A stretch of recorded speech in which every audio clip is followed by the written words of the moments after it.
4 mois après l'adoption de son budget exercice 2024, la Caisse nationale de sécurité sociale s'est réunie ce 17 mai en conseil d'administration des sessions ordinaires, bilancielles et extraordinaires, présidée par Jean-Jacques Samba, informé de l'élaboration d'une cartographie des risques, conformément à la décision du Conseil des ministres de la CIPRES, prise en juin 2023, le même conseil d'administration finit par l'apprécier en demandant sa mise en œuvre rapide. La cartographie des risques est un outil de gestion,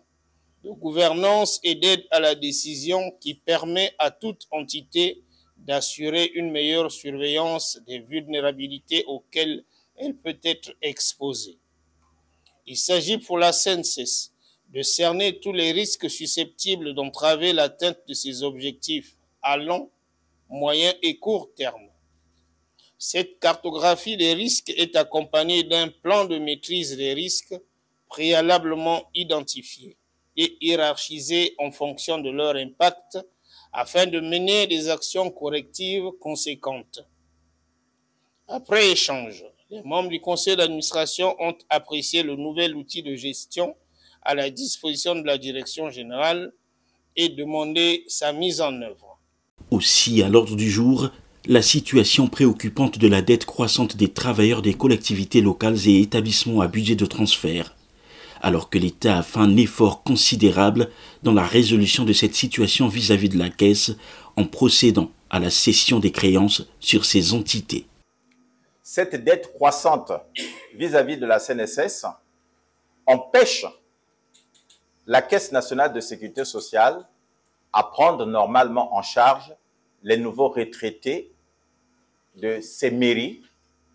et collectivités locales et des établissements à budget de transfert. Cependant, force est de constater que les dirigeants de ces établissements ne prennent pas le relais, laissant ainsi se reconstituer une nouvelle dette, ce qui constitue un obstacle pour la prise en charge de leurs nouveaux retraités. Aujourd'hui, la dette de ces employeurs reconstitués est estimée à 32 milliards 563 422 318 francs CFA, alors que leurs retraités sont toujours régulièrement payés. Après échange, les membres du conseil d'administration ont demandé à la direction générale de poursuivre les discussions avec les employeurs débiteurs afin de résoudre de façon durable la situation des retraités en attente de prise en charge et garantir la pérennité du régime. Après l'adoption des états financiers et le rapport de gestion de la CNSS exercice 2022, le conseil d'administration a aussi pris des délibérations et recommandé à la direction générale de conclure des moratoires avec les collectivités locales, les établissements à budget de transfert et les entreprises publiques en activité.